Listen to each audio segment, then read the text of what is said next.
Hi, welcome to another video from MS Office Guru. We hope you like the video and subscribe to our channel. Let's get started. Grouping sheets is a handy way of making changes to more than one sheet at a time. Here we have student 1 to student 5. Currently they're all the same. However, if we decide to change the student name to something else, we'll change it to something else. Usually we'll have to change each sheet separately, but using grouping, we can do it all at once. Let us see how we can do it. To select multiple sheets, click down on Control and select multiple sheets one after the other.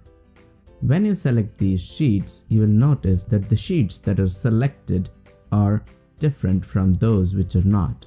In this case, student 1, 3 and 5 are different. At the top of the Excel, you can see the word group appear.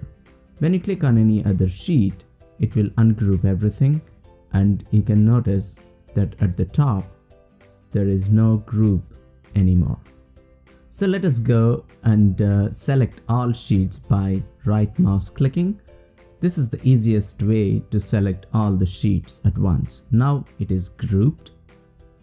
Let us go ahead and change a few things in this sheet so that we can see if other sheets have changed automatically.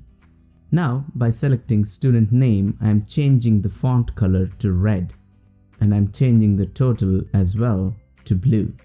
I'm also adding background color to row 6. So if we want to change the width of the column, we can do the same.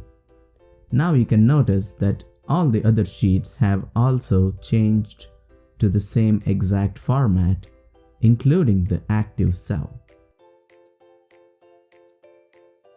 Thank you for watching the video. Please share this knowledge with your friends, family, and colleagues. See you in the next one.